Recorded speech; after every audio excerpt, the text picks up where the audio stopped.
Buenas tardes, profesor. Mi nombre es Pablo Águila, alumno de la carrera técnico en prevención de riesgos, asignatura de estadística aplicada. A continuación voy a dar respuesta a las interrogantes planteadas para este video examen. Primera pregunta. Describa los pasos que son necesarios para construir una tabla de frecuencia y explique cómo este recurso puede ser usado para analizar e interpretar datos en una organización. Bueno, para poder construir una tabla de frecuencias, ¿cierto? Se debe seguir una secuencia lógica según el tipo de dato, ya este sea cualitativo o cuantitativo. Primero la recopilación de datos, ¿cierto? Reunir la información, que sea objeto de estudio, ¿cierto? Asegurar que la muestra sea confiable y representativa. Ordenar la información, clasificar los datos cualitativos en categorías únicas y los cuantitativos, ¿cierto?, de menor a mayor. Determinar el tipo de tabla, datos no agrupados para variables discretas con pocos valores distintos y datos agrupados para variables continuas con rangos muy amplios. Calcular la frecuencia absoluta, contar el número de veces que aparece cada dato a intervalo, verificar que la suma total sea igual al número de datos, calcular la frecuencia relativa. Ya, entonces sabemos que es dividir cada frecuencia absoluta entre el número total de datos, comprobar que la suma de todas las frecuencias relativas sea igual a 1, comprobar la frecuencia porcentual, asegurar que la suma de- de los porcentajes sea igual al 100%, calcular la frecuencia acumulada, eh, sumar de forma sucesiva las frecuencias absolutas, relativas y porcentuales. Utilizar este paso solo para los datos cuantitativos, ¿ya?, u ordinales. Uso para, uso para analizar e interpretar datos en una organización. En una empresa o institución, la tabla de frecuencias transforma datos caóticos en conocimiento estratégico a través de las siguientes aplicaciones. Por ejemplo, identificación de patrones de consumo.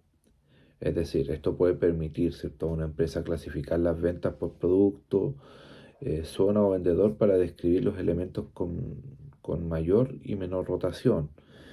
Control de calidad también ayuda a registrar el número de defectos en una línea de producción, localizando fallas más comunes para poder aplicar medidas correctivas. Gestión del talento humano. Facilita el análisis de variables como el ausentismo laboral, rangos salariales o los resultados de las evaluaciones de desempeño laboral. Vamos a pasar en función del tiempo, ¿cierto?, a la siguiente pregunta. ¿Cómo pueden las medidas de, cómo pueden las medidas de posición, como los percentiles y los deciles, ayudar en la interpretación de datos y qué características tienen? Ya, bueno, estas medidas aportan un contexto que los promedios muchas veces suelen ocultar, permitiendo realizar la siguiente análisis. Segmentación de clientes. Ya permite identificar, por ejemplo, al 10% de los clientes que generan mayores ingresos. Y uno dice, pero ¿para qué vamos a identificar al 10% de clientes que generan mayores ingresos? ¿Para qué? Bueno, para ofrecer precisamente programas de fidelización exclusivos.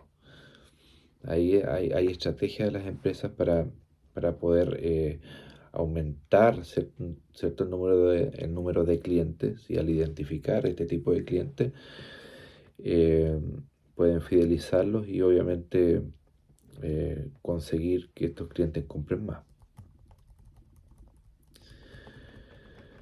Evaluación de desempeño. Ayudar a ubicar la productividad de un empleado en comparación con el resto del equipo. Detección de anomalías.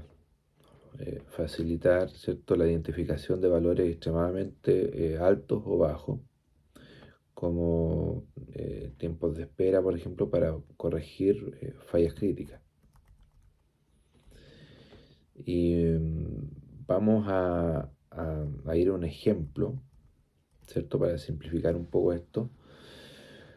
Vamos a imaginar que vamos a analizar, ¿cierto? Imaginemos que tenemos cinco empleados con 5 sueldos distintos, ¿ya?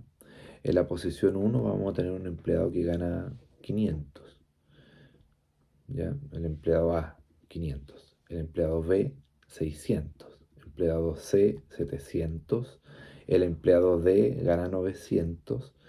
Y el empleado E gana 1.200.000. ¿Ya? Y el ejemplo lo vamos a tomar con el percentil 80. Podemos decir que el percentil 80 representa el 80% de los datos. El cálculo rápido sería el 80% de 5 empleados equivale a 4 empleados.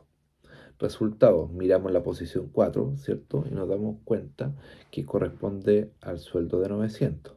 La interpretación sería, el 80% de los empleados gana 900 o menos. Al mismo tiempo, esto te dice automáticamente que solo el 20% gana superior a 900. ¿Ya? Ese es como un ejemplo práctico. Y la última pregunta dice, ¿cuáles son las principales características de la kurtosis y cómo se calcula? Bueno, la kurtosis es una medida estadística que determina el grado de concentración de los datos alrededor de la zona de una distribución, reflejando qué tan apuntada o plana es la curva de comportamiento de sus colas. Mide el apuntamiento, no mide la altura de la curva, sino cómo se distribuyen los datos desde el centro hacia los extremos. Referencia normal. Se toma como base la distribución normal, cuyo valor de kurtosis teórica es 0. Tipos de kurtosis. Según el resultado del cálculo, la distribución se clasifica en 3 categorías, que sería mesocúrtica, esa sería kurtosis 0, que presenta una concentración normal de datos en el centro y colas moderadas, y que eso es igual a la distribución normal. Leptocúrtica. Leptocúrtica, curva muy esbelta y apuntada. Hay una gran concentración de datos en el centro y las colas pesadas, que son valores extremos frecuentes. Y la platicúrtica, que es una curva plana y achatada, los datos están muy dispersos y la concentración en el centro es baja.